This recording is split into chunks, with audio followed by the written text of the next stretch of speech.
The RCMP has charged a former University of Waterloo student alleging that he participated in a terrorist group. Omar Mohamed is to appear in court and face the new charge in addition to 2 weapon offenses against him. The RCMP believes that Mohamed was going to leave Canada and participate in terrorism abroad. He was preoccupied with the Syrian conflict, but his social media posts reveal that he was entirely anti-ISIS, instead supporting an al-Qaeda faction in Syria. Mohamed has already traveled to Syria in the spring of 2014 and returned to Canada. Of course, this news comes not long after the horrific bombings in Brussels, where the answer has been to give up more of our liberties for safety.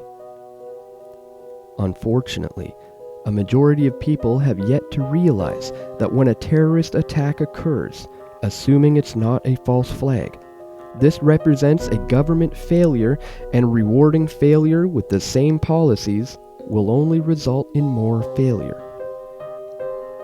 Perhaps instead of giving up our liberties, we should be looking at what has caused this mess in the first place. Aggressive foreign policy in the Middle East, including regime change in Libya, which has left the country in ruins. Chaos is the order of the day, as ISIS and al-Qaeda move in to replace what was once a secular, stable dictatorship by Gaddafi. Of course, the so-called liberation of Libya had to do with oil, not making the world safe for democracy, or whatever the propaganda is this week. The fact that overthrowing secular dictators in the Middle East, creating hotbeds of terrorism which makes its way into Europe, was not on the radar of these political leaders is criminal at best and treasonous at worst. These people deserve Nuremberg trials. War is about money and resources, and the wars in the Middle East have been particularly profitable for well-connected French and English energy companies, as well as American weapon manufacturers. Meanwhile, Europe is opening its doors to hundreds of thousands of refugees from these wars, and no doubt a few are not looking for welfare and free housing, but revenge. Why have European governments provoked people in the Middle East with their aggressive foreign policies and then opened their borders to mass immigration? Perhaps the better question is, why haven't these Europeans openly revolted and overthrown these fascist governments? The recent German elections do indicate that Germans are ready for change, but how many understand the root of the problem? The so-called far-right political parties can be just as tyrannical as the open-bordered left.